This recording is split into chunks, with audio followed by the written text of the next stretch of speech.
Imana yamboneye umugore wanjye ndutisha ibindi byose.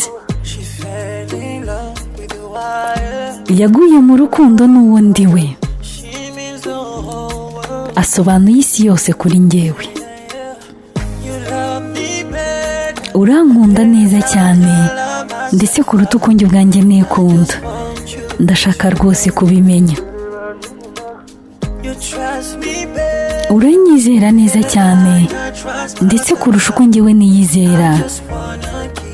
Ndashaka rwose kuguha urukundo, kubera ko iyo mfunze amaso mba mbizi neza ko uhari, uri iruhande rwanjye kandi by'iteka ryose.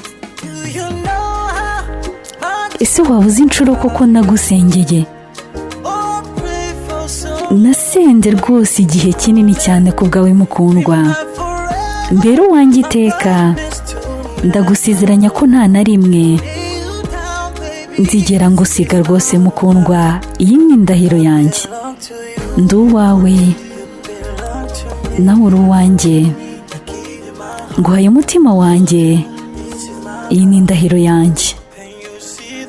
Nubona imvura nzakubira umutaka, nguhaye umutima wanjye.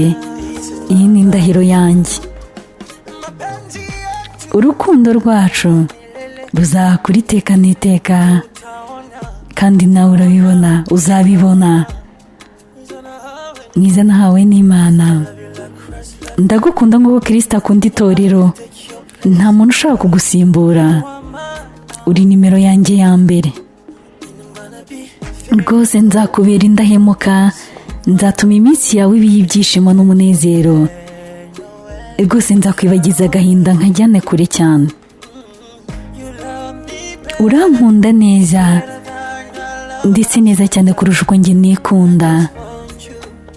Ndashaka rwose kubimenya. Uranyizera neza ndetse unyizera kurusha uko niyizera.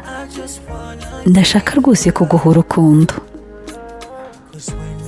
guhera ko iyo mfunze amaso mba mbizi neza ko uri iruhande rwanjye kandi by'iteka ryose.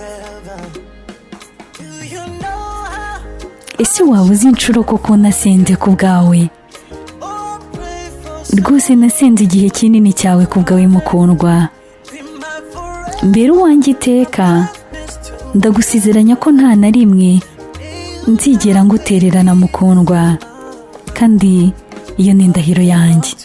Ndi uwawe, uri uwanjye, nguhaye umutima wanjye.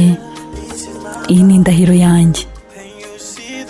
Nubona imvura rwose nzakubera umutaka, nguhaye umutima wanjye. Iyi ni indahiro yanjye. Ibi ni iby'iteka, iteka ryose. Nguhaye umutima wanjye.